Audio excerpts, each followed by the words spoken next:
Hi అండి, నమస్తే. ఈరోజు వీడియోలో మనం 10 నిమిషాల్లో తయారు చేసుకుని చాక్లెట్ ఐస్ క్రీమ్ రెసిపీ నేర్చుకుందాం. యాజ్ ఇట్ ఈస్గా మనం ఐస్ క్రీమ్ పార్లర్లో తిన్నట్టుగానే ఉంటుందండి. అన్నీ ఇంట్లో దొరికే వస్తువులతోనే తయారు చేసుకోవచ్చు.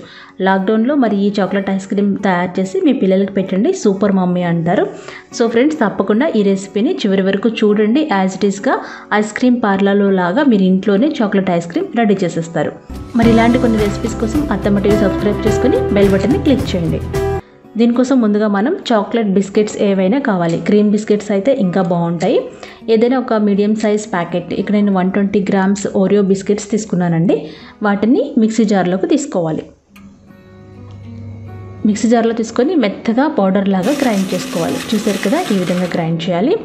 ఇందులో మీకు మంచి టెక్స్చర్ అంటే ఐస్ క్రీమ్ పార్లర్లో లాగా రావాలనుకుంటే 2 టేబుల్ స్పూన్ల పాల పొడి వేయాలి. ఒకవేళ ఇది ఇంట్లో లేకపోతే వేయకపోయినా పర్వాలేదు.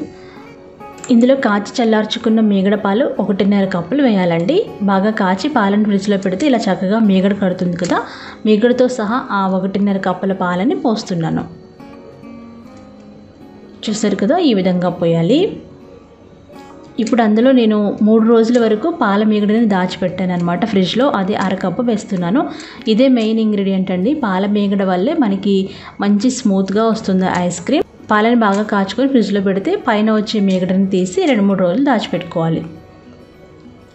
ఆ తర్వాత మంచి వాసన కోసం వెనీలా ఎసెన్స్ లేదా యాలక్కాయల పొడి వేసుకోవాలి. అందులో 1/2 కప్పు పంచదార వేయాలి. ఇవన్నీ వేసి మెత్తగా గ్రైండ్ చేయాలి. ఈ గ్రైండ్ చేసిన మిశ్రమాన్ని ఒక ఎయిర్ బాక్స్లోకి పోసుకోవాలి.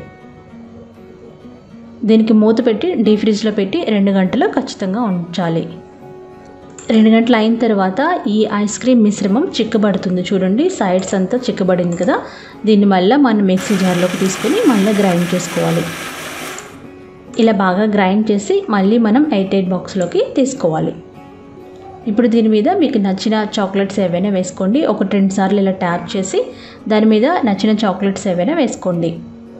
ఇప్పుడు దాని మీద అల్యూమినియం ఫాయిల్ కానీ ఏదైనా ప్లాస్టిక్ పేపర్ కానీ పెట్టేసి ఎయిర్టైట్గా ఉన్న మూత పెట్టేసి డీప్ ఫ్రిడ్జ్లో 8 గంటలు ఉంచాలి, లేదంటే రాత్రంతా ఉంచుకోవాలి. ఏదైనా పేపర్ కంపల్సరీ పెట్టాలి, అప్పుడే ఐస్ క్రీమ్ మీద జమ అవ్వకుండా ఉంటుందన్నమాట.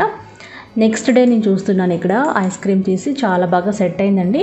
దీన్ని వెంటనే తీయడానికి కొంచెం గట్టిగా ఉంటుంది. జస్ట్ ఒక 2 మినిట్స్ రూమ్ టెంపరేచర్ వదిలేసి మీ దగ్గర ఉన్న ఐస్ క్రీమ్ స్కూప్ కానీ గుంట గరిటె కానీ నార్మల్ వాటర్లో ఒకసారి ముంచి ఐస్ క్రీమ్ని సర్వ్ చేసుకోవడమే. ఎంతో చక్కగా యాజ్ ఇట్ ఈస్గా ఐస్ క్రీమ్ పార్లర్లో తిన్నట్టుగానే ఉంటుందండి.